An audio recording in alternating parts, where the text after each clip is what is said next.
देखते ही सविता उस पर बरस पड़ती है। लो आ गई महारानी, ऐसा भी क्या सामान लाना था जो सुबह आंख मलते ही बाजार की तरफ रवाना हो गई। भाभी कल आप ही तो चीख रही थी कि घर का सारा सामान मुझे ही लाना पड़ता है, घर में किसी को भी किसी काम से कोई लेना देना नहीं है। अब मैं बाजार जाकर सामान ले आई तो आपको इस बात से भी तकलीफ हो रही है। देख रही हो माँ जी, अपनी बेटी की जुबान कैंची से भी तेज चलती है। और मयंक आप तो कुछ कहेंगे नहीं अपनी लाडली बहन को। रेशमा अपनी भाभी से ऐसे बात नहीं करते, चलो माफी मांगो। भैया मैं क्यों माफी मांगू, अब भाभी से बोलिए ना कि हम पर कम हुक्म चलाया करे। हम इस घर की बेटियां हैं और आपकी पत्नी की ननद है, नौकरानी नहीं। लो कर लो बात, इनकी भलाई के लिए कुछ भी बोलो तो इन्हें बुरा लग जाता है। इस घर में यही इज्जत है मेरी।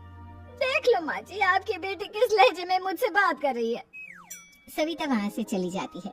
मयंक को बहुत गुस्सा आता है, वो भी वहाँ से चला जाता है। फिर करिश्मा रेशमा को समझाती है। रेशमा तुम्हें भाभी से माफी मांग लेनी चाहिए थी ना। लेकिन दीदी मैंने कुछ किया ही नहीं, तो मैं माफी क्यों मांगू। हाँ करिश्मा दीदी, रेशमा दीदी जैसे ही घर में आई भाभी ही उन पर चिल्ला रही थी। हाँ मैं मानती हूँ कि गलती भाभी की थी।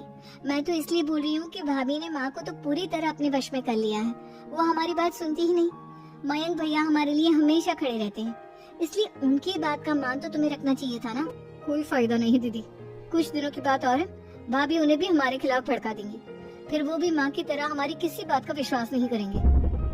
इसी तरह सविता अपनी तीनों ननदों को किसी न किसी बात पर परेशान करती रहती थी। एक दिन मयंक अपनी तीनों बहनों के लिए गिफ्ट लाया। क्या रेशमा, ये तुम्हारे लिए हार का सेट, रेशमा तुम्हारे लिए सुंदर सी ड्रेस, और मनीषा तुम्हें किताबें पसंद है ना, तुम्हारे लिए किताबें लाया हूँ। थैंक यू भैया, थैंक यू भैया, थैंक यू भैया।